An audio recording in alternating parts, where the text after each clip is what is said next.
네, 주니어 세미나 수업 다시 시작해 볼까요? 컨설턴트 트레이닝 이제 앞에서 모듈 1하고 2하고 했으니까 오늘은 3하고 4 두 가지 얘기를 할 거고요.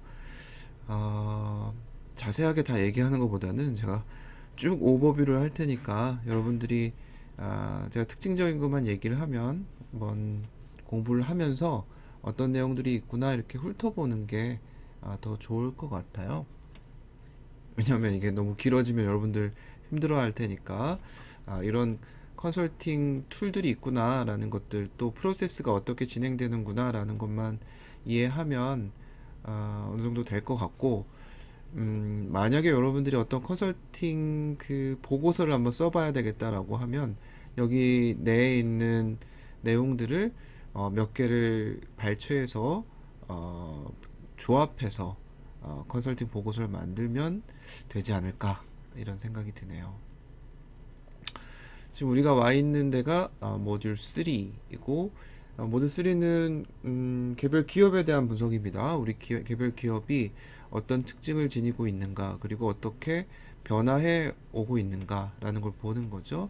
앞에 모듈 2에서는 산업에 대한 분석을 했으니까 이제 하나하나씩 브렉다운 시켜가는 거지. 그래서 이 기업의 이 기업이 몸담고 있는 산업에 대한 분석을 끝냈으니까 이제 우리 기업에 대한 분석이 반드시 돼야 이 기업이 어떤 강점이 있고 또 부족한 점은 어떤 게 있고 이런 것들을 알 수가 있겠죠. 그래서 컨설팅 할 때 요 파트에서는 기업에 대한 일반적인 분석들, 또 특히 프로덕트 분석이 되게 중요하겠죠. 우리 기업이 가지고 있는 프로덕트나 그 프로덕트가 팔리는 마켓, 어떤 세그먼트에다가 팔고 있는지 이런 것들 분석하는 게 중요하겠고, 또 밸류체인 분석이라는 거는 기업의 강점, 뭐 약점 이런 거 분석할 때 가장 핵심이 되는 부분이기 때문에 밸류체인들 중에 어느 부분을 소화하고 있다라는 것들이 제시가 돼야 되는 거고, 이거는 지난 시간에 우리가 밸류체인 분석할 때 제가 이 비즈니스 인덱스 만들 때 어떤 밸류체인 분석을 했는가라는 것들을 보여드렸나요? 안 보여줬나? 어, 네, 그 기억이 조금 안 나네요. 제가 어, 뭐 간단하게라도 다시 한번 보여드리든지 하겠습니다. 보여준 것 같기도 하고, 그 다음에 코스트 마진 드라이버 분석들, 코스트가 어디에서 많이 투입이 되고 마진은 어디에서 많이 나오고 있는가, 우리한테 수익을 주는 요소들이 어느 부분에 있는가라는 것들이 분석될 것이고, 파이낸셜 리소스하고 퍼포먼스, 특히 이제 파이낸셜 레이시오를 분석하겠죠. 재무 비율 같은 것들, 퍼나 이런 것들 분석해 보면 어느 정도 건전한 재무 상태를 보이고 있다, 또 성과는 얼마나 나고 있다는 것들이 분석될 수 있겠고, 일반적인 기업에 대한 분석 프레임워크이라고 할 수 있는 7S, 뭐 벤치마킹 하게 되면 다른 기업이 잘하고 있는 기업들의 베스트 프랙티스를 분석하고 거기에서 벤치마킹해서 우리 기업은 어느 방향으로 갈 수 있을지 이런 것들을 분석해 주는 거고요. 그 다음에 수업 분석 같은 것들을 할 수 있겠습니다. 네, 그렇습니다. 그래서 요 파트는 개별 기업에 대한, 신기하네. 네, 개별 기업의 특징, 그리고 어떻게 발전해 왔는가에 대한 다이내믹스 같은 것들이 우리 기업과 클라이언트와 컴페티터에 대한 분석을 하기 위해서 적용이 된다 라는 내용들입니다. 산출물은 어떤 게 있을까? 딜리버러블이라고 할 수 있는 게 아까 챕터에서 말씀드린 것처럼 목차에서 이런 것들을 할 수 있겠고, 요거는 아까 챕터를 설명드렸으니까 오른쪽에 있는 게 이런 산출물을 내기 위한 방법론들이겠죠. 우리 컨설팅 교육에서는 이런 방법론들, 테크닉들 이런 것들을 습득해 가는 게 중요한 부분이기 때문에 그 방법론들 위주로 한번 얘기를 해보도록 하겠습니다. 우선 처음에 제시가 돼야 될 게 기업의 전반적인 히스토리, 그리고 사업 부서에 대한 히스토리, 이런 게 어떤 게 있고 또 방향성들은 어떤 방향으로 가고 있는가라는 것들이 분석이 돼야 될 테니까, 현재 전체적인 기업에 대한 분석. 왜 자꾸 까만색이 나올까요? 신기하네. 이 슬라이드에서 빨간색으로 해도 다음 슬라이드에서는 검정색이 왜 나오지? 네. 다시 돌아가 봅시다. 기업의 존재 이유가 무엇일까? 또 자유도는 어느 정도 수준인가? 그리고 지금까지 어떻게 발전해 왔는지, 그리고 현재 사업 유닛들, 사업 부서들이 어떻게 구성되어 있고 거기에 대한 전략적인 방향성은 어떤 게 있는가, 이런 것들을 이런 오른쪽에 있는 테크닉을 가지고 분석한다 라는 겁니다. 이건 첫 시간에 얘기한 것 같아요. 미션하고 비전, 그리고 기업의 목적, 그 목적을 달성하기 위한 스트래티지, 가장 첫 번째 첫걸음이라고 볼 수 있겠죠. 기업에 대한 분석하기 위해서 다른 거는 뭐 디테일하게 뒤쪽에서 얘기를 해 나가겠지만, 일단 이 기업의 존재 이유가 무엇인가라는 것부터 출발하는 게 중요합니다. 왜냐하면 그걸 바탕으로 해서 전략이 수립되어야 되고 또 지금까지 되어 왔어야 되기 때문에 이런 구조적인 것들을 분석을 해줘야 되겠죠. 그거는 한번 보시고요. 비전하고 미션은 알겠고, 목적이라는 건 뭐냐? 되게 정량적인 고울이라고 얘기할 수 있겠습니다 라는 겁니다.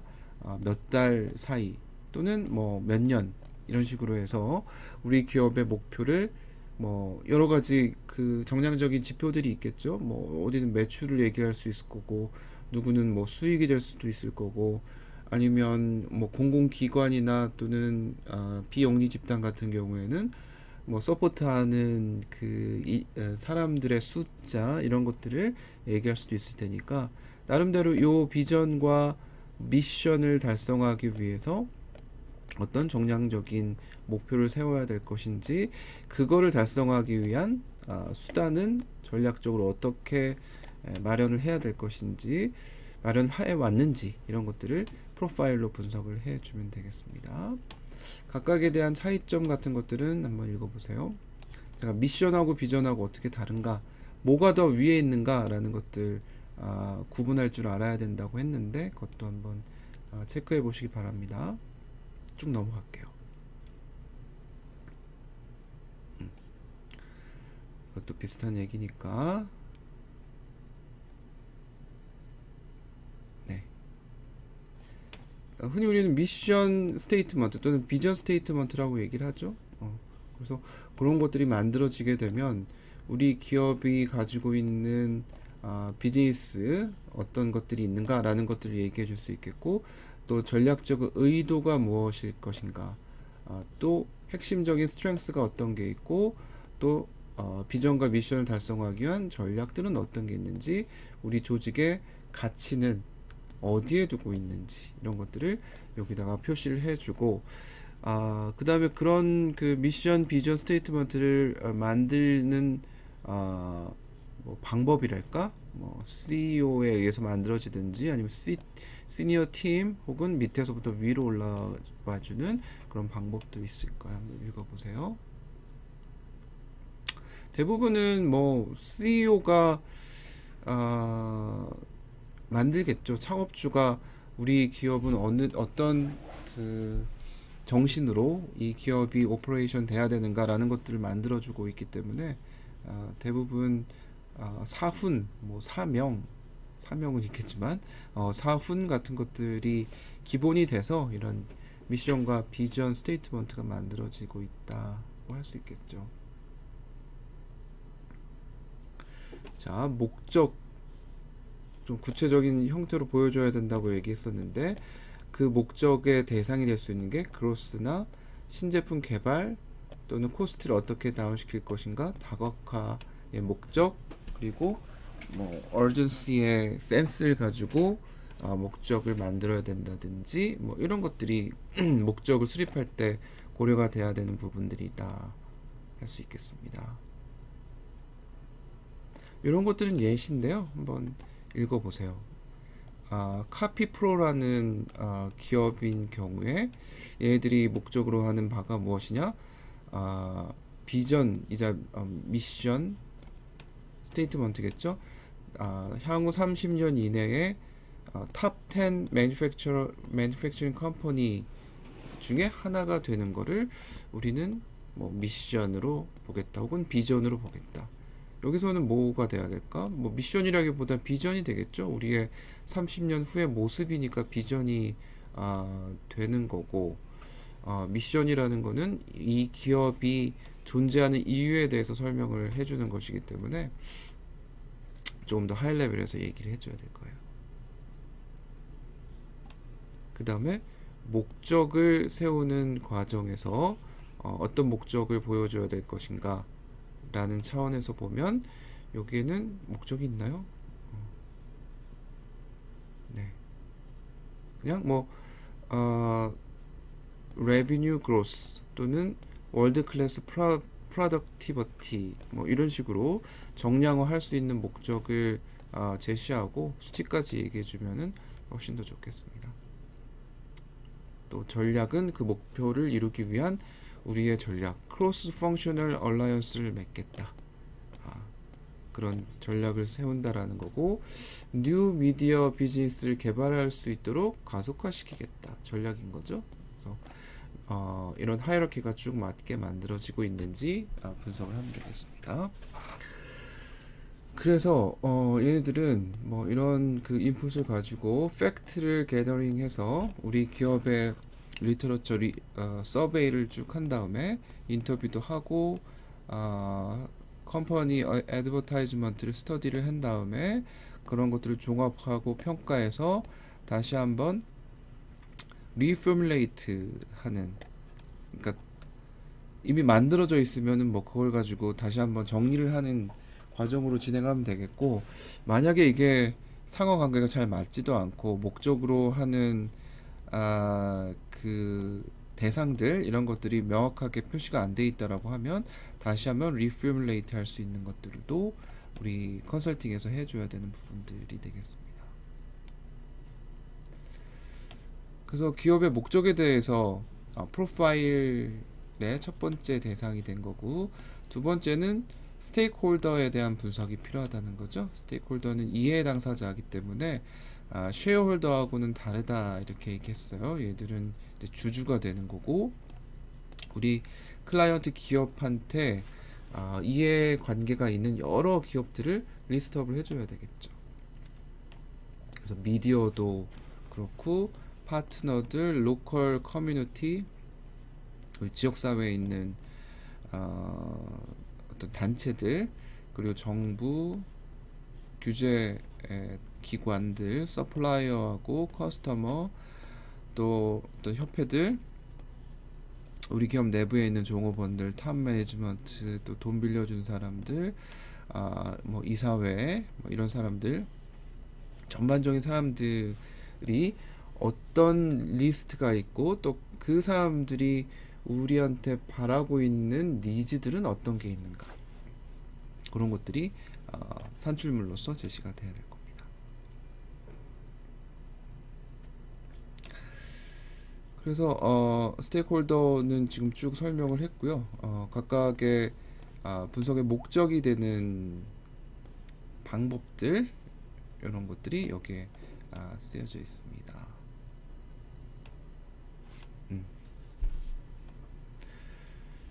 그래서 보면 뭐 EVA를 분석한다든지 마켓 밸류, 리소스 엘로케이션, 디비던스 배당 같은 것들, 이런 것들을 쉐어홀더들한테, 주주들한테 어느 정도 주고 있는가라는 것들이 여기서 각각 분석을 해볼 수가 있겠죠. 각 대상들을 이렇게 표시를 해놨어요. 그러니까 우리가 스테이크홀더들에 대한 분석을 하기 위해서 몇 가지 이제 매저먼트가 필요하다는 건데, 그 기준들로 해서 우리한테 굉장히 큰 영향을 주고 있는 스테이크홀더들 먼저 쭉 뽑아내고, 그 다음에 그들이 원하는 게 무엇인가 라는 것들이 제시가 돼야 되겠죠. 주주 같은 경우에는 파이낸셜 리턴을 어느 정도 받을 수 있을 것인가, 주식을 샀는데 얼마나 리턴을 받을 수 있을 것인가 라는 것이고, 그 다음에 코퍼레이션 전체에 대해서는 비즈니스 유닛의 퍼포먼스, 최적의 퍼포먼스를 확보하는 것들이 목적이다라고 하면, 얘들을 평가할 수 있는 요소들이 어떤 게 있는지 얘들 하나하나씩 정의를 해주게 되는 겁니다. 그리고 유니언이라고 얘기를 했는데, 얘들 아까 정확하게 뭐 제가 표현을 못한 것 같은데, 얘들 이제 노조 같은 것들 얘기하는 거죠. 노조의 힘이 어느 정도 센가, 잡 시큐리티는 얼마나 달성이 되어 있는가, 이런 것들을 쭉 분석을 해주게 되는 겁니다. 그렇게 되면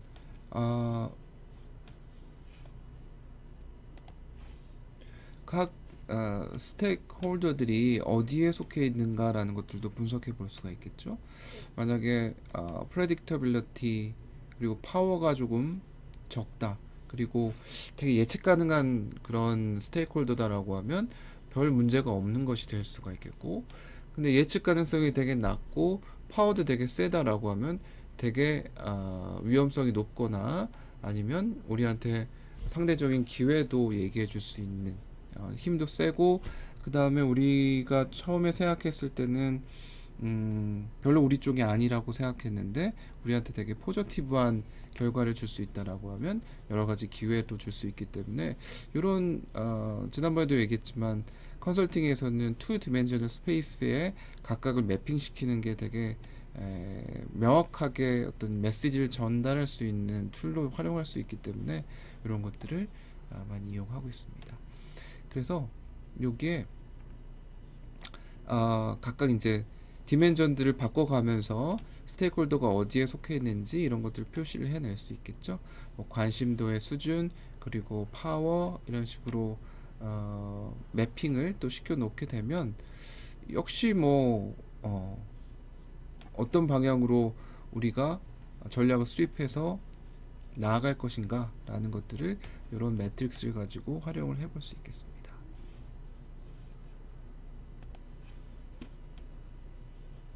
따라서 우리가 어떤 전략을 만들었을 때 이 스테이크홀더들한테 이 전략을 이해를 시켜야 되는 부분들도 있기 때문에, 여기에 매핑 시켰을 때 가령 어떤 그 플레이어가 키 플레이어다, 되게 흥미도 높고 힘도 강하다라고 하면 이 스테이크홀더한테 우리의 스트래티지를 잘 이해시키고 거기에서 동의를 이끌어내는 게 되게 중요한 부분들이기 때문에, 우리 기업의 연관을 맺고 있는 스테이크홀더들이 어떤 특징들이 있는가라는 것들을 이런 것들로 분석을 해보는 거죠. 쭉 보세요.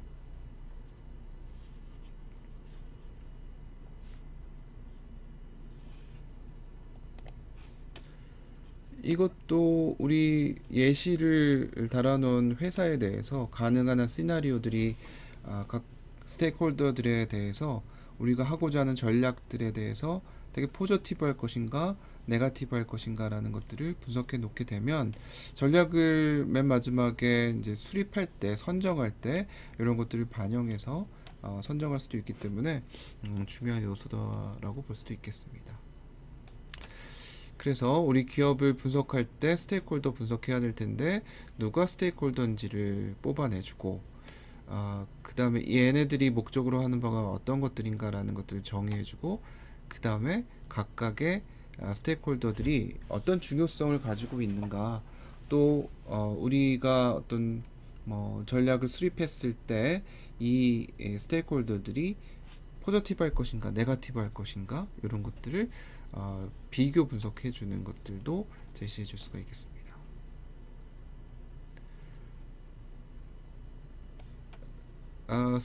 스트래티직 이어라 분석 같은 경우에는 우리 기업이 전략들을 단계마다 어떤 전략들을 중심적으로 가져왔을까라는 것들을 분석해 주는 거고, 이거는 뭐 산업 구조 분석할 때 비슷한 것들이 있다라고 얘기를 했으니까 쭉 이것도 읽어보시면 될 것 같아요. 스트래티직 이어라 분석이라는 것은 시간 라인을 쪼개 놓은 것이고, 기업의 히스토리를 브레이크다운 시켜서 메이저 쉬프트에 따라서 브레이크다운 시킨 겁니다. 기업이 여러 가지 전술을 또는 전략을 수립할 수 있을 텐데, 그 전략들을 그룹핑 시켜가지고 시간대로 쭉 나열한 거다. 이런 방식으로 우리 기업이 클라이언트가 전략 수립하는 것들이 많이 시대적으로 변화왔습니다 라고 보여주는 것들이죠. 또 한번 보세요.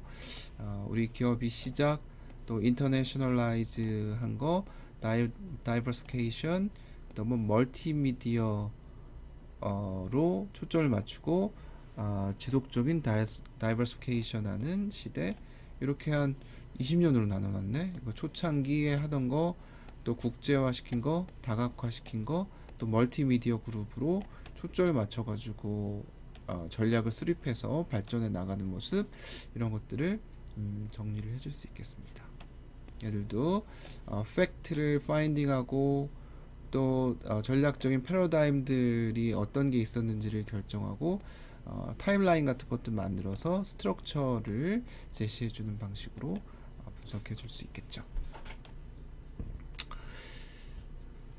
그 다음에 전략 플래닝 프레임워크를 얘기를 해보겠습니다.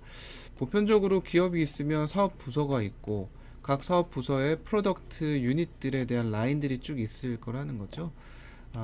그래서 기업을 분석할 때는 대부분 요 조직도를 먼저 봐야 돼요. 조직도에서 어떤 사업 부서가 있는가, 그 사업 부서에서 제품 개발하는, 그리고 비즈니스 하는 데 있어서 판매되는 것들, 어떤 프로덕트 라인들이 있을까라는 것들이 뭐 웹페이지 가서 보여주는 것도 있고, 특히 이제 금융사의 기업 분석 레포트 이런 것들을 보면은 이런 것들이 일목요연하게 제시가 될 수 있을 거예요.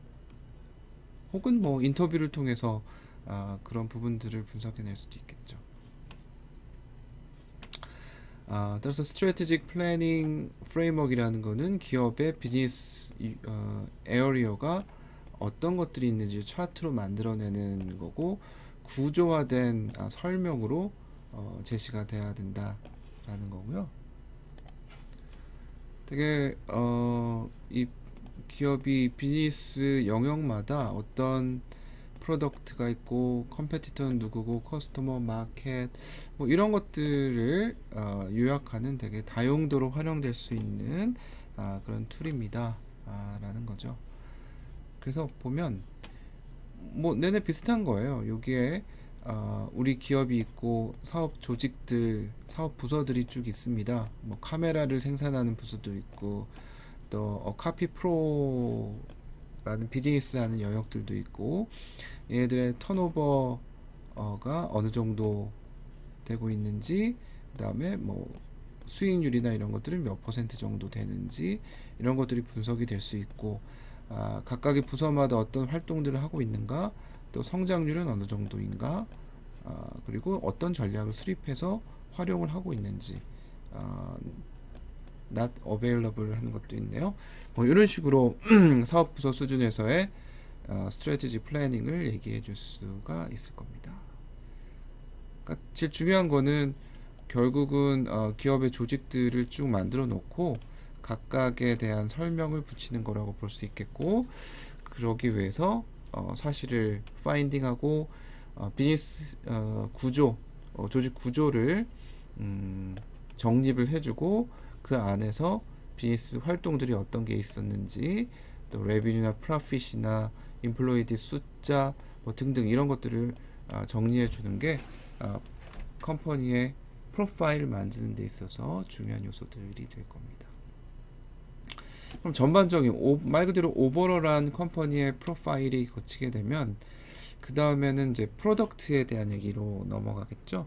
프로덕트와 또 이 프로덕트를 어디에 팔고 있는가라는 것들이 제시가 돼야 될 거고, 그러기 위해서는 오버럴한 프로덕트 마켓 세그멘테이션 요거를 먼저 수행한 다음에, 이 기업이 또는 핵심 경쟁사들이 어디에 초점을 맞추고 있을까라는 게 분석이 돼야 되겠죠. 그래서 프로덕트 또 마켓 포트폴리오 이거를 분석해 주게 되면 몇 가지 포트폴리오 또는 세그멘테이션 하는 데 있어서의 기준들이 있어야 될 테니까 그런 기준들이 지리적인 거 또는 유통 그 채널을 어떻게 확보하고 있는지, 프로덕트의 라인들, 커스터머는 누굴 대상으로 이 비즈니스를 하고 있는지, 이런 것들을 전반적으로 분석을 해주는 요소라고 볼 수 있습니다. 좀 전에 얘기했네요. 지리적인 거, 또 디스트리뷰션 채널 통해서 어떤 채널을 활용하고 있는가, 프로덕트들은 여러 가지가 있을 텐데 프로덕트의 마켓 쉐어는 어느 정도 되고 있는지, 또 커스터머들은 어떤 그 커스터머 레인지를 커버리지 하고 있는지, 이런 것들을 분석해 줘야 되겠죠. 그래서 여러 가지 기준들이 있을 텐데 우리 이 기업이 각각의 세그멘트에서 어느 정도의 세일즈를 보이고 있는가라는 것들을 분석을 해줄 수 있겠죠. 그래프를 보면은 이제 94년도와 98년도 이렇게 비교해 봤을 때 세그멘트 G와 Y는 되게 줄어들고 있고 X가 늘어나고 있습니다. 이렇게 되면 우리는 세그멘트 X에 관련된 일들을 조금 더 많이 열심히 하고 있구나 라는 거를 매출액 수준에서 얘기를 해줄 수가 있을 겁니다. 그래서 이런 식으로 세그멘트를 나눠서 어디가 지금 강하고 있구나 라는 것들이 보여줄 수 있겠고, 걔네들을 만약에 2차원 평면 안에 표시를 해줄 수가 있으면 얘들이 다이내믹하게 어떻게 전체 마켓에서 우리가 초점을 맞추고 있는 게 어디로 이렇게 변화해 가고 있는가 라는 거를 그림으로 얘기를 해줄 수 있을 겁니다.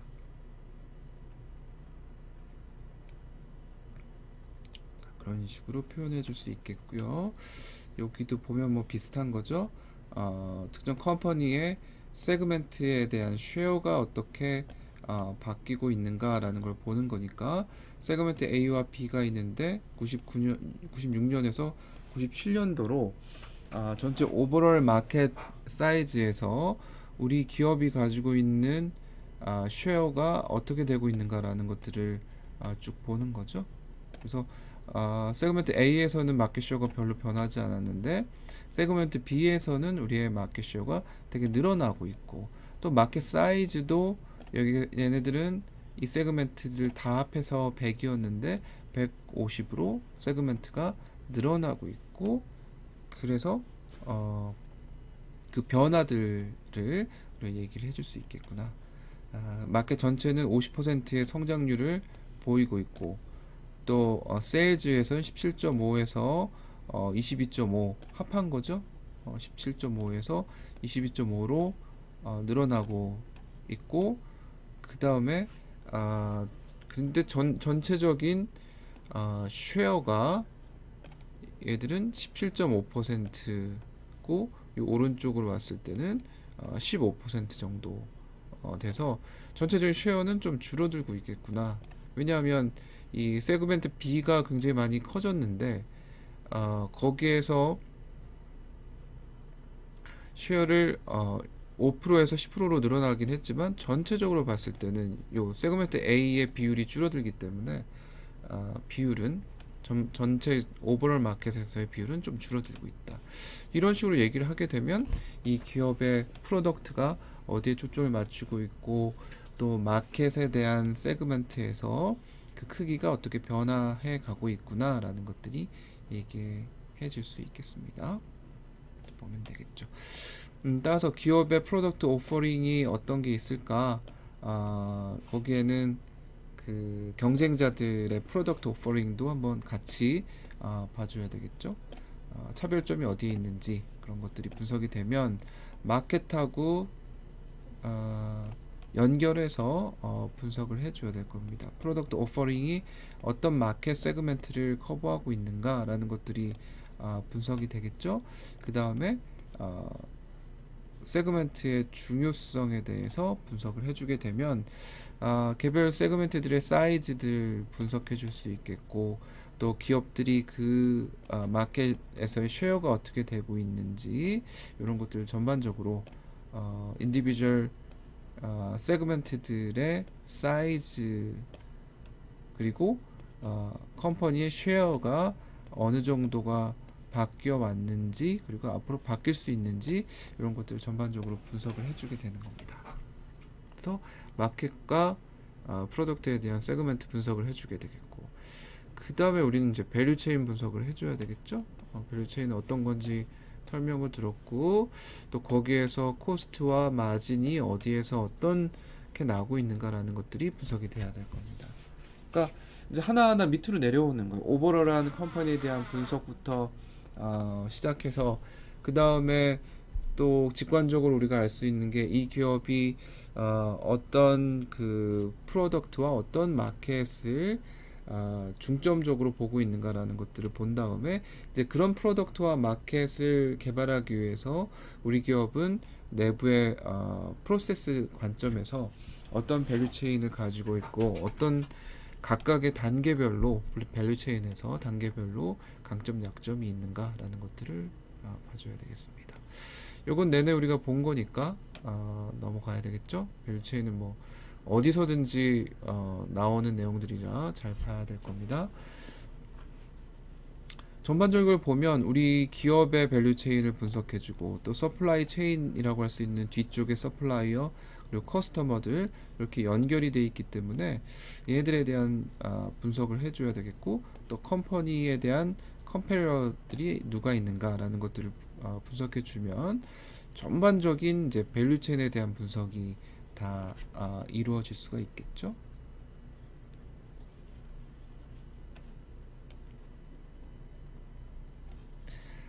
기업의 전체 비즈니스 프로세스에 대해서 스터디를 한 다음에 각각 프로세스에 대한 코스트들이 어느 정도 들어가고 있는가 어사인을 해주고, 또 밸류들, 프로세스에 대해서 얻을 수 있는 밸류들이 어떤 게 있는지를 분석해 주게 되면, 각각 밸류 체인에서의 파트들이 잘 운영이 되고 있는지 그렇지 않은지 비교해서 얘기해 줄 수도 있겠죠.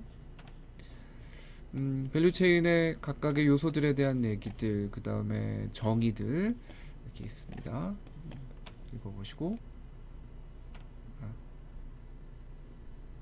그래서 그런 연결들이 밸류 체인 상에서 되어 있다. 그리고 각각의 단계마다 우리가 어떤 그 경쟁 우위를 지니고 있는가라는 것들이 설명이 돼야 될 거고, 경쟁 우위를 얘기할 때 결국 우리 그 프로세스가 최적화되고 있는가, 그리고 코오디네이트가 잘 되고 있는가, 이런 것들을 봐줘야 되겠죠. 밸류 체인이라는 의미이기 때문에 각각의 단계마다 이루어지는 활동들이 협력이 잘 되고 있는가라는 것들도 설명이 될 수 있어야 될 겁니다.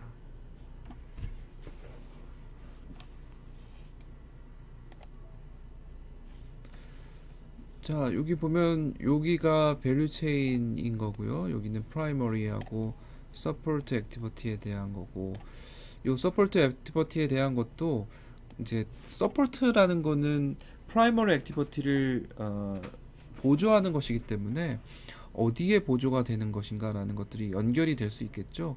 컴퍼니 인프라 스트럭처 같은 경우에는 오버럴리 인프라이기 때문에 다 연결이 되어 있다라고 하면, 가령 프로큐어먼트다라고 하면 인바운드 로지스틱스에서는 트랜스포테이션 서비스를 프로큐어먼트 관점에서 제시가 된다든지, 오퍼레이션 할 때는 머티리얼 같은 것들이나 뭐 에너지 이런 것들이 조달해 가져야 된다든지 뭐 이런 것들. 그리고 테크놀로지 디벨롭먼트도 인바운드, 오퍼레이션, 아웃바운드 각각의 개발이 돼야 되는 기술들도 있기 때문에 여기에서 다 연결이 돼야 될 겁니다. 그래서 각각의 단계마다 어떤 액티비티를 해야 될 것인가 라는 것들이 기업마다 정의가 돼야 되겠죠. 카피어 매니팩처러 같은 경우에 밸류 체인은 응당 이런 방식으로 밸류 체인을 분석할 수 있습니다 라고 얘기할 수 있겠고, 그렇게 되면 거기에서 강점 약점을 제시해 줘야 되겠지. 인바운드에서는 우리의 강점은 뭐 듀얼 소싱이고 또 롱텀 서플라이어 릴레이션십을 가지고 있어서 그런 것들이 강점입니다. 그리고 디스트리뷰션 같은 경우에는 wholly owned subsidiary 그죠? 가 있어서 자기네들 자회사로 다 갖고 있어서 디스트리뷰션 할 때 그냥 지입차 같은 것들이 활용하는 게 아니고 내부의 자회사에서 연결된 디스트리뷰션 서비스를 이용하고 있기 때문에 우린 제때 갖다 줄 수 있다. 이런 식으로 분석을 해낼 수가 있는 거예요. 그래서 우리의 강점 약점들이 여기에 표현이 될 수 있어야 되겠습니다 라는 거죠. 그랬을 때 우리 클라이언트들을 하고 다른 그 플레이어들, 뭐 컴페티터여도 좋고요, 우리의 경쟁 우위가 어디에 있는가 라는 것들이 요 스코어링을 통해서 얘기해 줄 수 있는 부분들이 있을 겁니다. 코스트 스트럭처, 우리 카피 프로라는 예시가 되고 있는 이 기업의 코스트 스트럭처가 전체적인 풀 코스트가 이 정도인데 각 단계마다 어디에 코스트가 지금 많이 들어가고 있는가라는 것들이 분석이 돼야 되겠고, 이런 비주얼라이제이션을 하면 조금 더 파악하는 데 쉽겠죠. 그 다음에 프로덕션 케이퍼빌리티가 다른 기업에 비해서 우리는 프로덕션을 조금 더 잘하고 있습니다. 케이퍼빌리티가 조금 더 높습니다. 디스트리뷰션의 케이퍼빌리티는 좀 낮기 때문에 뭐 아웃소싱을 해서 최적화를 시키고 있다든지 이런 식으로 케이퍼빌리티를 비교해 보는 방식으로 제시해 줄 수 있을 겁니다. 그래서 모든 액티비티들에 대해서 정의를 한 다음에 걔들 카테고라이징 하면은 일종의 이제 이 밸류 체인에서 액티비티들이 이렇게 쭉 나열이 될 테니까 유사한 애들끼리 묶은 다음에 스트럭처로 만들어주고, 그 이제 밸류 체인을 만든다는 얘기겠죠. 그 스트럭처 안에서 코스트를 분석해주고, 그 다음에 퍼포먼스가 어떻게 되는지도 얘기해줘서 클라이언트가 컴페티터에 비해서 각 단계마다 장점 또 약점은 이 어떤 게 있는가 라는 것들이 여기서 분석이 될 수 있겠죠. 프로핏은 코스트와 마진 드라이버 이 두 가지에 의해서 설명이 될 테니까 수익이 나려면은 뭐 많이 팔든가 아니면 비용을 줄이든가 뭐 두 가지 중에 하나라고 했죠. 그래서 코스트 드라이버 관점에서 코스트를 낮출 수 있는 요소들은 어떤 게 있을까? 그리고 마진을 높이려면, 성장을 높이고 수익성을 높이기 위해서는 어떤 드라이버를 가지고 있는지, 관점이 좀 다르다라는 거죠. 코스트를 다운시키는 거, 또 마진이나 매출 이런 것들 높이는 방식, 이런 것에서 우리는 어떤 경쟁 우위를 지니고 있는지를 얘기해 줄 수 있어야 될 겁니다.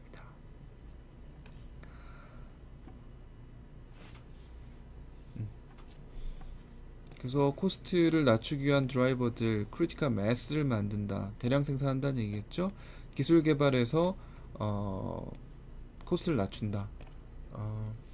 그 기업들이 요즘 로봇 같은 것들 많이 도입을 하고 있는데 인건비하고 로봇 이용하고 하는 거를 보면 초기 투자는 많지만 중장기적으로 봤을 때는 로봇을 이용하는 게 훨씬 더 유리한 상황이어서 대부분 인력을 요즘 로봇으로 다 치환하는, 대체하는 이런 트렌드를 지니고 있기 때문에 그런 것들을 선택할 수 있겠고, 마진을 많이 만들어내기 위해서는 커스터머 믹스 또는 커스터머 리텐션, 이미 우리가 확보한 커스터머가 다른 데 안 가도록 리텐션 한다든지, 또는 커스터머들을 믹스를 해서 새로운 커스터머들을 끌어 들어온다든지 이런 방식들이 있을 테니까 지금 우리 기업이 그런 것들을 잘 하고 있는가라는 것들이 코스트 관점과 마진 관점에서 분석해 줄 수 있어야 합니다. 그래서 규모의 경제라는 것들을 코스트 드라이버를 결정해 주기 위해서 이런 규모의 경제를 고려를 하게 된다라는 거죠.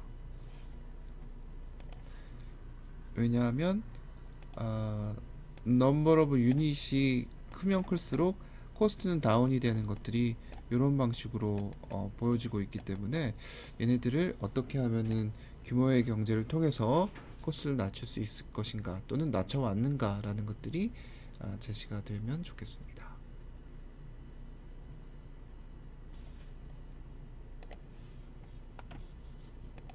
뭐 이 그림은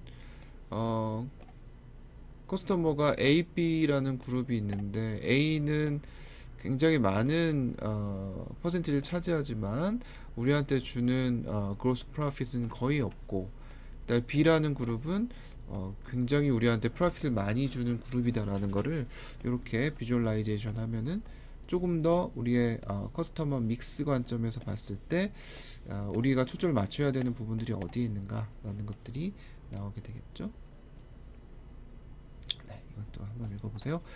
그래서 커스터머에 대한 분석도 하고 또 커스터머의 믹스뿐만 아니라 또 규모의 경제 이런 쪽으로 해서 코스트 드라이버가 어떤 게 있는지 이런 것들을 분석을 쭉 하게 되면 우리의 강점, 약점을 그런 관점에서 코스트와 마진 관점에서 얘기해 줄 수 있을 겁니다.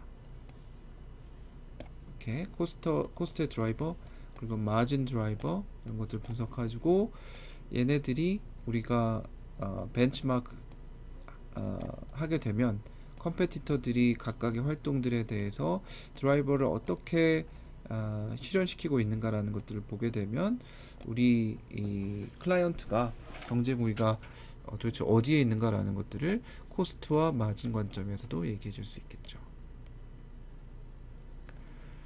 그 다음에 파이낸셜 리소스와 퍼포먼스는 재무적인 것들이기 때문에 이거야말로 여러분들이 뭐 재무관리나 이런 데서 보는 거기 때문에 제가 이것까지 얘기해 줄 필요는 없을 것 같아요. 그죠?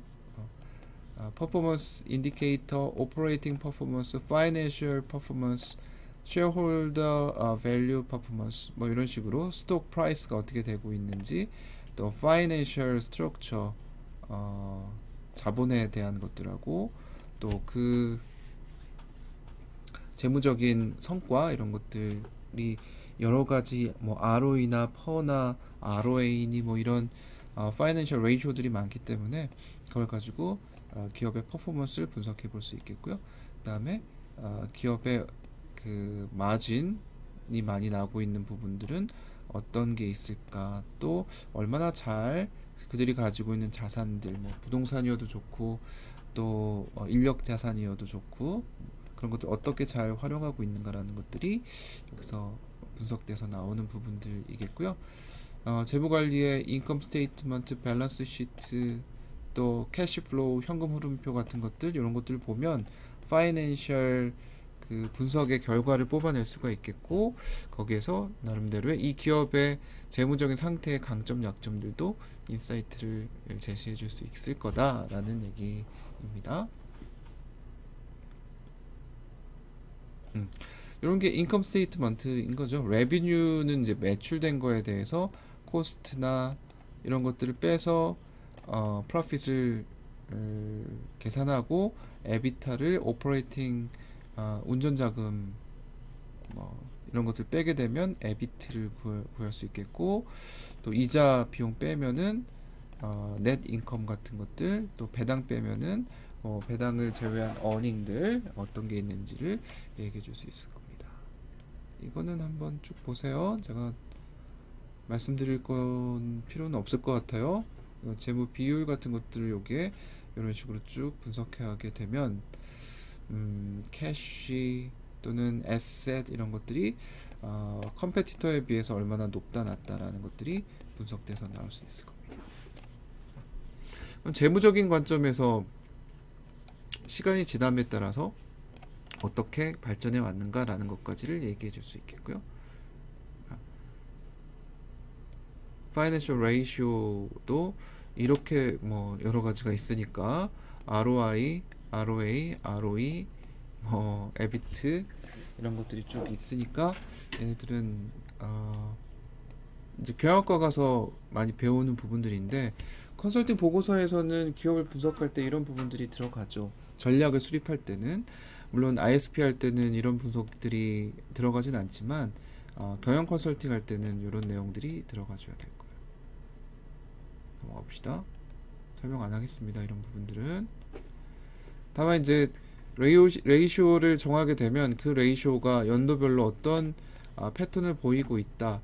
이 그림을 그려놓고 이 꺾이는 것들이 왜 일어나는지 이런 것들에 대해서는 분석을 해줄 필요가 있는 거죠.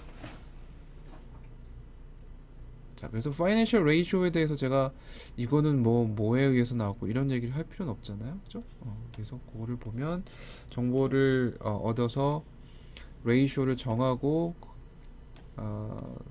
그 계산을 한 다음에 경쟁자하고 이 레이쇼가 어떻게 높은지 낮은지를 분석해 주게 된다라는 거고요. 그 다음에 컴퍼니 분석을 하는 데 있어서 우리 수압 분석을 많이 쓰고 그 다음에 7S 분석, 클라이언트에 대한 분석할 때 7S를 많이 분석하고요. 벤치마크 분석할 때는 클라이언트하고 컴페티터 둘을 비교했을 때 우리가 얘네들의 베스트 프랙티스라고 얘기한다면 걔네들의 사례를 갖고 와서 우리가 어느 정도 수준인가 이런 것들을 비교 분석해 줄 수 있다는 관점에서 벤치마킹을 써놓고 있습니다. 얘네들은 수압 분석이라는 건 사실 이제 컨텍스트 분석에도 기회 위험 요인이 있고 클라이언트 분석하는 데 있어서 강점 약점 요인을 분석하기 때문에 수압 분석은 되게 여러 가지에 많이 활용이 되고 있는 거죠. 7S는 7개 S를 쭉 표현한 거니까 전략, shared value, skill, structure, system, step, style 이라는 스타일 이런 것들 기업에 대한 역량 분석을 할 때 7S를 가지고 분석을 하게 됩니다. 네, 각각 설명이 있습니다. 우리 기업의 조직들이 잘 나눠져 있는지 또 어떤 그 리스폰서빌리티와 컨트롤 이런 거 잘 되고 있는지를 디시전 메이킹 잘 되고 있는가 시스템이라고 하면 우리 IT만 생각하면 안 됩니다. 기업이 운영되고 있는 과정 절차 이런 것들이 잘 정의가 되고 있는지 그리고 매니지먼트가 어떤 스타일로 이 기업을 운영하고 있는지 스태프들의 수준은 어떤 것인지 또 스킬들은 많이 보유하고 있는지 또 shared value 차원에서 각각의 그 대부분의 멤버들 한테 이런 밸류가 잘 공유되고 있는지 또 전략이 잘 수립되고 있는지 이런 것들을 보면은 기업의 조직 수준에서의 그 평가 이런 것들이 될 수 있을 겁니다. 그래서 각각의 요소들마다 분석해 보는 거죠. 스트래티지는 어떻고 또 스킬은 잘 구축이 되어 있는지 시스템은 되게 이펙티브하게 이 시스템이 잘 갖춰져 있는지 여기서는 MIS를 얘기하고 있는데 그냥 정보 시스템만 얘기하는 건 아니라고 했어요. 어떤 일하는 과정, 절차 이런 것들이 잘 정의가 되어 있는지 이런 것들을 하나하나 분석해 보면 거기서 역시 강점, 약점들이 분석되어 나올 수 있을 겁니다. 기업에 대해서 분석하고 7S를 기준으로 해서 분석해서 강점, 약점까지를 뽑아내는 거. 수업 분석도 다르지 않죠? 이건 뭐 벤치마크를 한번 해서 본다는 거고 읽어보세요. 쭉 넘어가야 되겠다. 그러니까 대부분 이렇게 많이 하죠. 컴페티터들하고의 각 영역마다 기술이 강한 기업도 있을 거고 퀄리티가 강한 기업들도 있을 테니까 얘들을 분석을 해주게 되면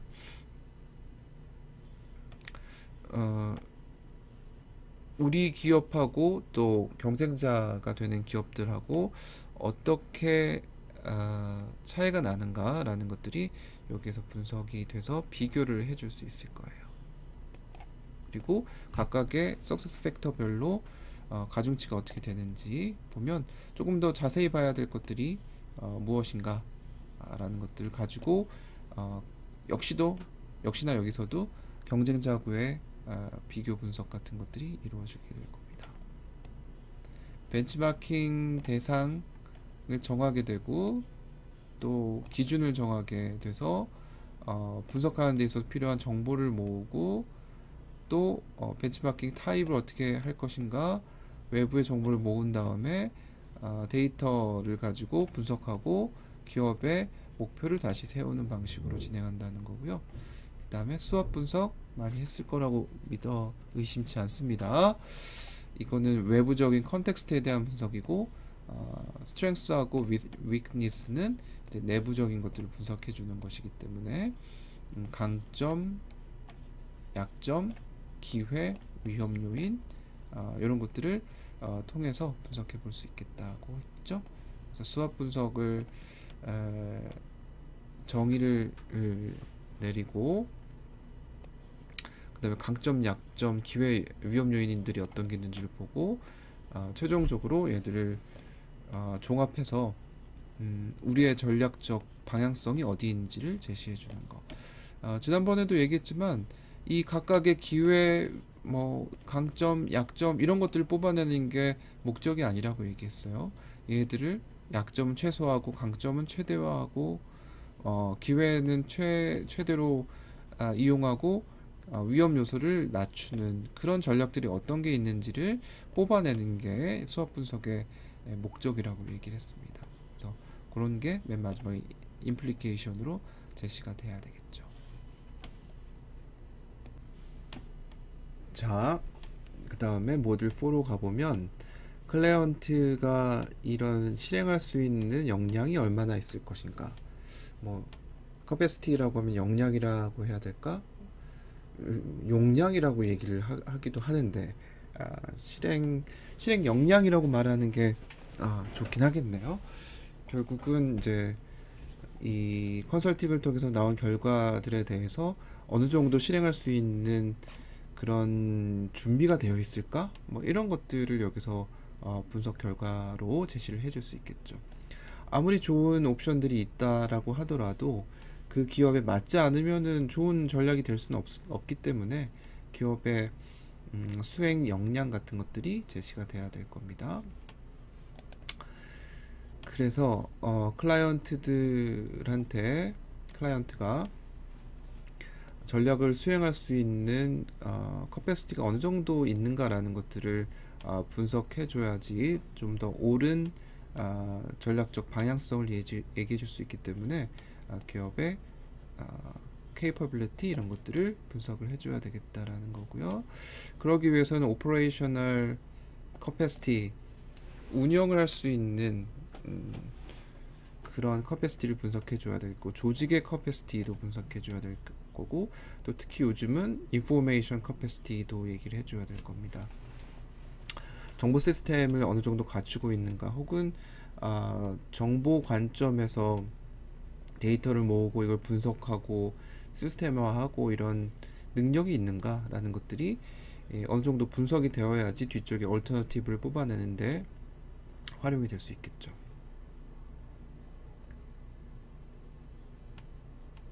자, 데피니션 한번 보세요.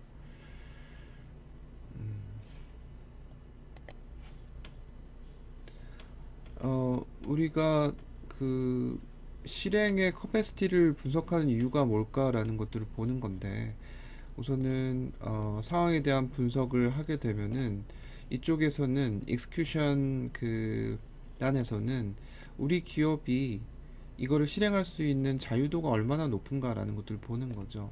한두 개밖에 못한다 혹은 이것밖에 못한다라고 규정을 지어 놓게 되면은 결국은 환경에 대한 분석을 했을 때 그걸 바탕으로 해서 전략이 만들어지면 그걸 수행할 수 없을 테니까 요 기업의 실행단에서는 실행 역량이 어느 정도 되고 있는가라는 것을 평가해 줘야 된다는 거고요.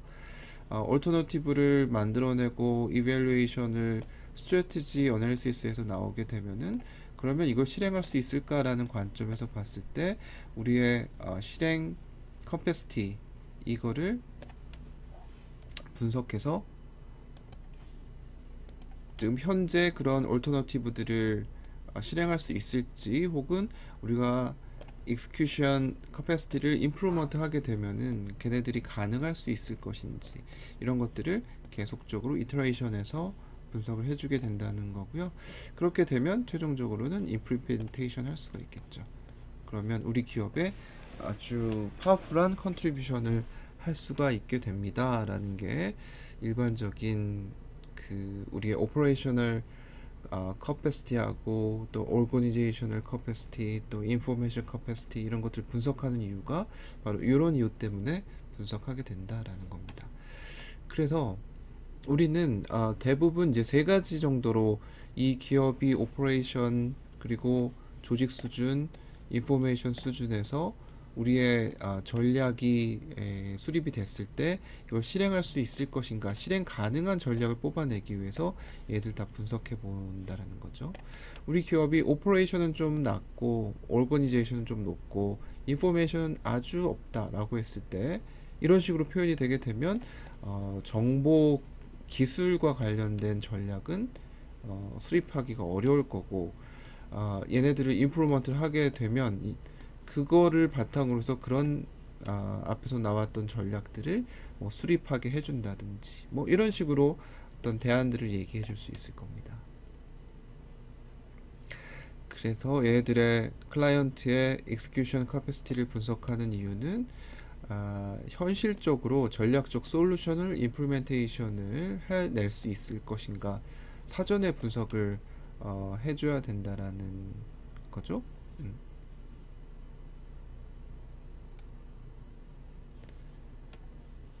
요 세 가지를 다 해줘야 되겠다. 그런데 얘들이 다 떨어져 있는 게 아니라 연결이 다 되어 있습니다. 뭐 이런 얘기 하고 싶은 거고요. 그리고 또 중요한 거는 현재의 포지션에서 required 포지션이 있을 텐데 이런 것들을 임프루먼트 할 수 있을까라는 것도 분석해 줄 수 있을 거예요. 그래서 우리의 실행 그 커패시티가 지금 현재 어떤 전략을 수립해서 그걸 구축할 수 있는 수준이 어느 정도인가라는 것도 봐줘야 되겠지만 특정 스트래티지를 구축해서 실행하기 위해서는 필요한 포지션이 어디에 있어서 그거를 임프루먼트 하기 위해서는 또 어떤 일들을 해줘야 될 수 있을까라는 것도 제시해 주면 좋겠죠. 그래서 recommended strategy를 실행하기 위해서 필요한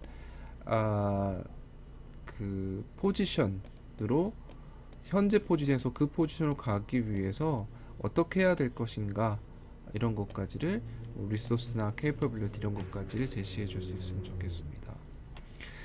그래서 이런 갭이 생길 테니까 그 갭은 지금 현재 리소스와 케이퍼빌리티 수준이 그렇다라는 거고 그러면 우리가 제안하고자 하는 스트래티지를 fully implementation 하기 위해서는 이 정도의 갭을 채워야 될 텐데 뭘로 채울 것인가 라는 것까지를 얘기해 주면 좋겠죠.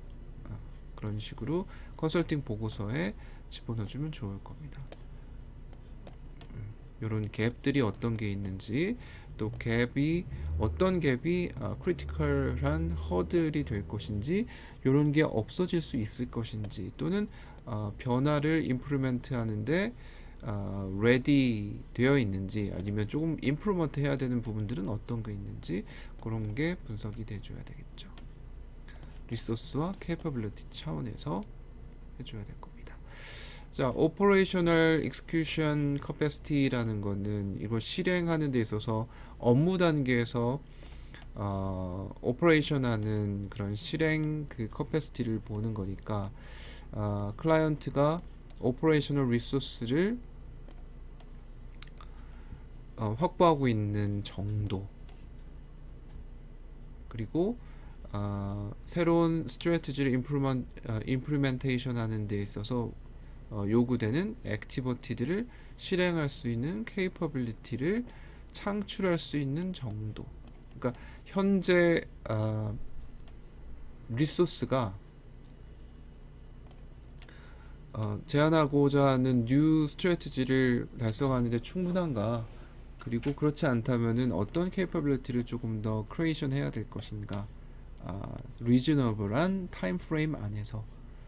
그러니까 어떤 그 뉴 스트래티지를 도입을 하기 위해서 특정한 뭐 인력을 확보를 한다든지 아니면 난리지를 확보를 해야 된다든지 이런 게 필요하다라고 했을 때 한 10년 걸린다라고 하면은 그거는 안 될 테니까, 지금 현재의 수준으로 그 스트래티지를 다 달성해야 된다라고 했을 때는 불가능할 수도 있으니, 그거를 리즈너블한 타임 프레임 안에서 확보할 수 있는지도 분석해 줘야 되겠다라는 겁니다.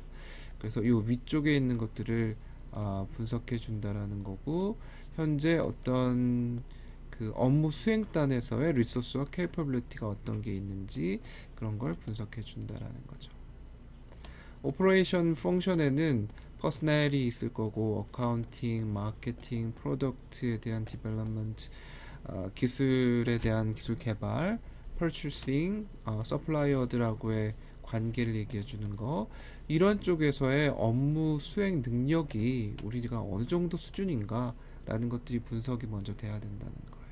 그래서 그런 전략 수립이 됐을 때에 이런 그 각각의 오퍼레이션들이 충분히 그 전략을 수행할 수 있을 정도의 수준을 확보하고 있는가 라는 거를 봐줘야 된다는 거죠. 따라서 우리 기업이 되게 뭔가를 값싸게 할 수 있다, 또는 정확한 시간 내에 끝낼 수 있다, 하고 있는 거를 바꿀 수 있다, 정확하게 할 수 있다, 빠르게 할 수 있다, 뭐 이런 것들에 대한 리소스와 역량을 갖추고 있다면 여러 가지 그 어드밴티지를 가지고 새로운 사업 부서에서의 스트래티지를 디자인하는데 많은 도움이 된다는 거죠. 코스트, 그리고 디펜더빌리티, 플렉서빌리티, 퀄리티, 스피드, 뭐 이런 측면에서의 전략을 수립할 수 있게 만들어주는 역량이 갖춰져 있다, 이렇게 얘기할 수 있을 테니까요.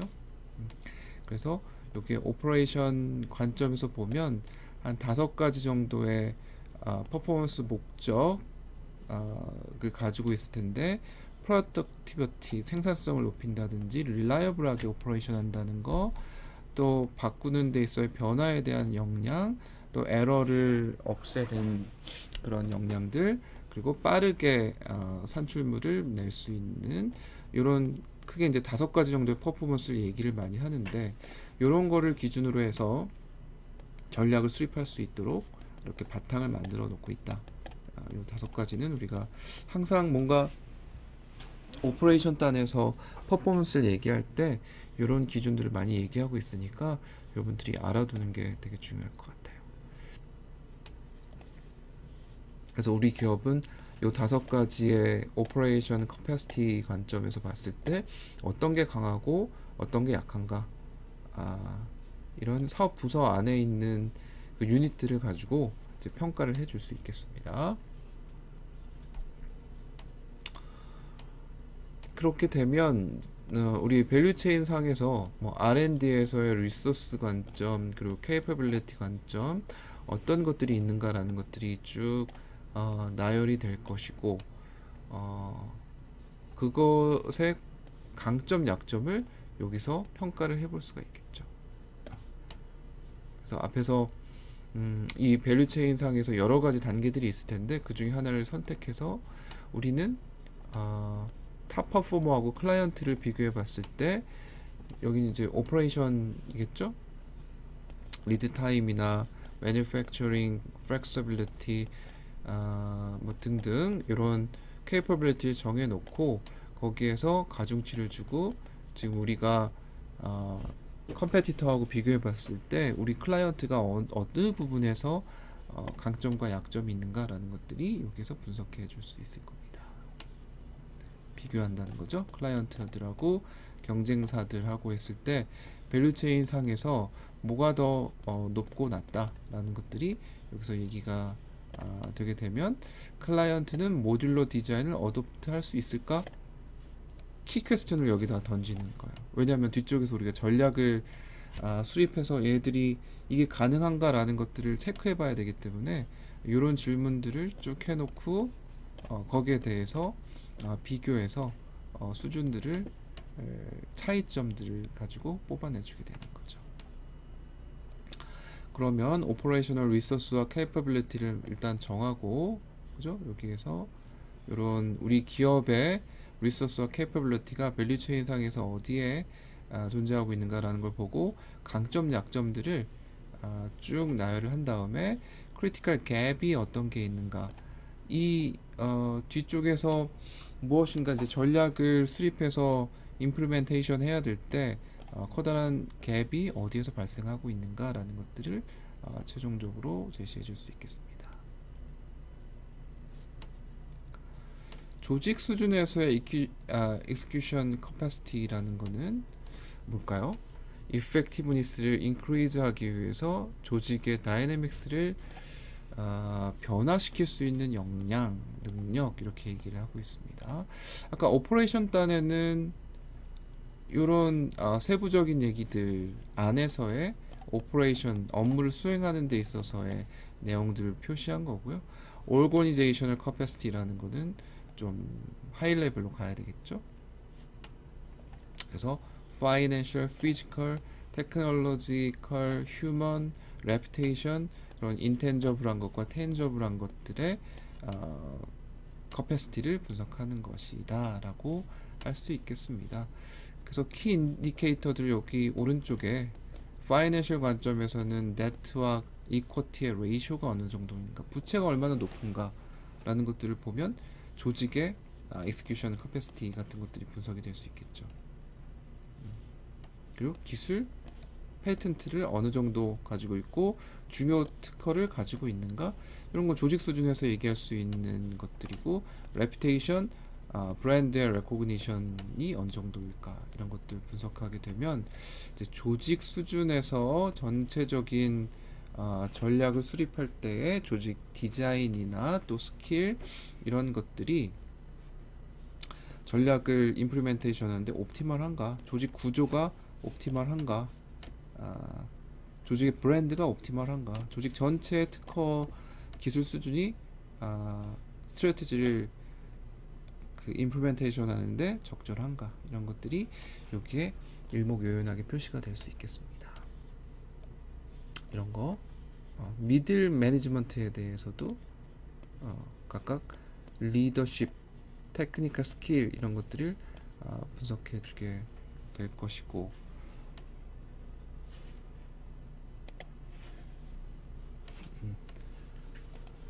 그래서 뭐 이런 그림 같은 걸 그린다는 거죠. 이거 뭐 하나하나 다 하지 않을 수도 있는데 미들 매니지먼트의 케이퍼빌리티가 어느 정도 수준인지 이런 것들을 보게 되면 expected capability requirement 이 정도인데 현재 우리 기업 클라이언트의 미들 매니지먼트의 capability 이 정도다라고 하면 이런 갭이 생기고 있습니다. 이 정도. 그래서 여러 가지 전략을 수립해서 임플리멘트 하기에는 조금 미비한 점들도 있다, 이런 식으로 얘기해 줄 수 있을 것 같아요. 좀 보세요. 그래서 조직 구조에 대해서 분석을 한번 해봅시다.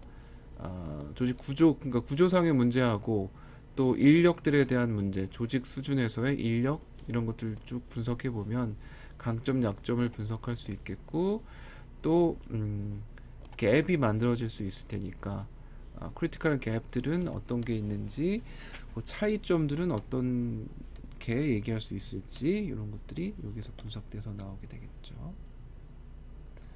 인포메이션 관점을 한번 볼까요?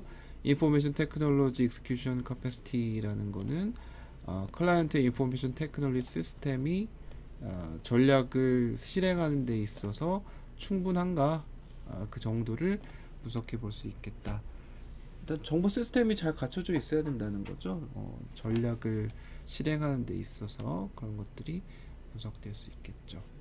IT 리소스와 케이퍼빌리티를 좀 본다라는 거고, IT 시스템, 현재 IT 시스템이 조직이 구성원들이 요구하는 니즈, 이런 것들 반영해서 만들어졌는지, 변화를 수행하는 데 있어서 충분한 정도인지 뭐 이런 것들을 여기서 컨설팅 하는데 포함시켜 줄 수 있겠죠.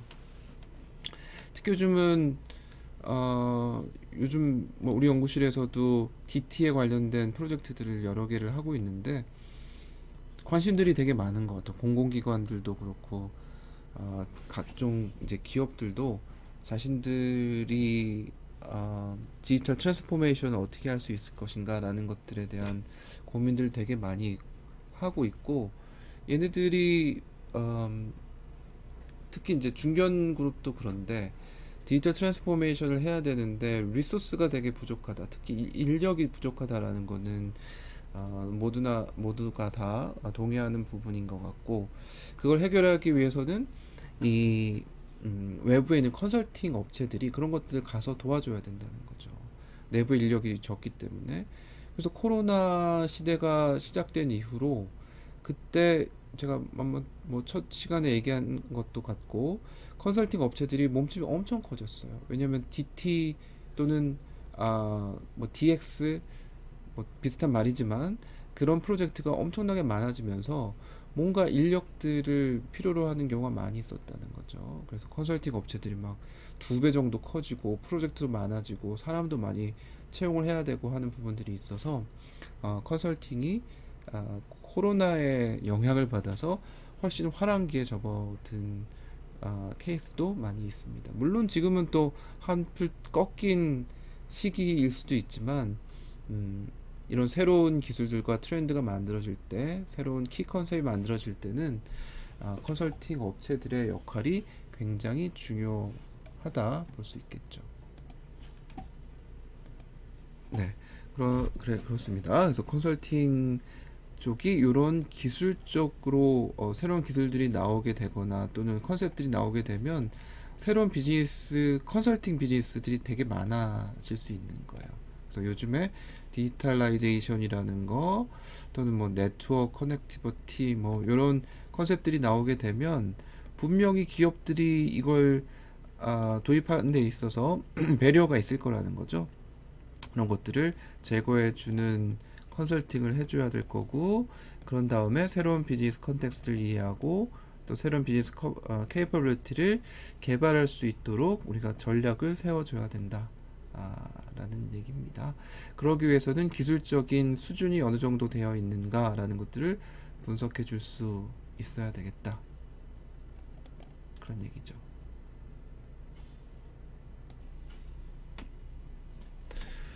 네, 그래서 ID capability가 이런 단계별로 분석이 되어야 된다라는 건데, 주피터라는 이런 회사에서 IT competence 그리고 deliverable 이런 것들을 5가지 페이지로 이런 것들 분석했는데, IT 임팩트가 어떻게 비즈니스 스트래티지에 영향을 줄 수 있을까 포사이트 한다는 거고, 그것으로부터 IT 챌린지와 또 기회 이런 것들로 인사이트를 필요로 한다라는 거, 챌린지를 이해한다는 거, 그래서 계획을 세워야 되겠죠. 그런 IT 기술을 도입하기 위한 계획을 세우고 실제로 구축을 하고, 거기에서 뭔가 잘 사용될 수 있도록 그런 어슈어런스를 얻을 수 있도록 하는 단계로 진행이 될 수 있겠죠. 그래서 기업이 이런 IT에 관련된 케이퍼빌리티를 확보한다는 차원에서 이 5가지 영역으로 전문성을 어느 정도 갖추고 있는가라는 걸 보는 거고, 포사이트는 그래 디지털 이코노미, 디지털 트랜스포메이션 이런 것들이 되게 중요해질 거다. 그래서 우리는 IT 얼라인먼트를 가지고 있어야 될 거다. IT 시스템을 구축해야 된다라는 건 인사이트, 그런 쪽으로 어느 정도 인사이트를 가지고 있는가라는 케이퍼빌리티를 분석한다는 거고, 그래서 플랜을 짜고 ISP 같은 것들이죠. IPR 또는 뭐 ISP 그런 플래닝을 짜고 임플리멘테이션을 하게 되면 최종적으로는 그런 프로그램 매니지먼트를 하는 잘 이용할 수 있도록 매니지먼트 하는 요런 그런 능력 이런 것들을 분석하게 되는 거가 되겠습니다. 주피터라는 회사도 컨설팅 회사니까 자기네들이 이런 이런 5가지 영역별로 어떤 딜리버러블을 가질 수 있을 것인가라는 것들 보는 거고, 걔네들이 이제 케이퍼빌리티를 평가하기 위한 기본적인 요소들이라고 이해하면 될 것 같아요. 또 한번 보십시오.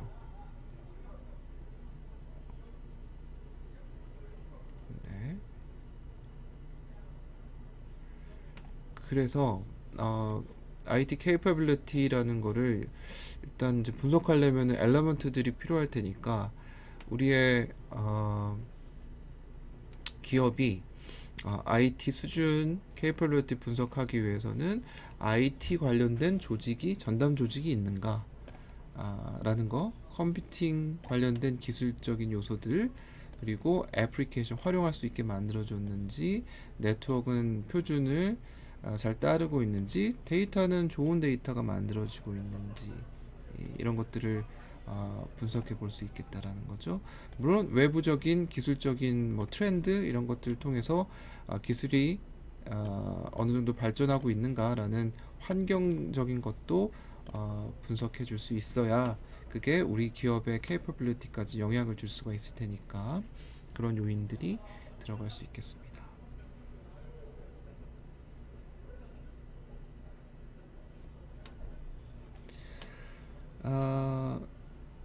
그런 요소들을 반영해서 전략을 임플리멘트 하기 위한 기업의 IT 관점에서의 어빌리티를 보면은 IT 펑션, IT 조직, 부서가 잘 갖춰져 있는지, 또 관리를 매니지먼트를 잘 하고 있는지, IT 컬처, 그 시스템을 잘 이용하고자 하는 사람들의 문화가 잘 갖춰져 있을까, 또 기능이 잘 주어지고 있는가, 이런 것들이 바로 전략을 구축하는데 capability로 작용할 수 있겠습니다 라는 겁니다.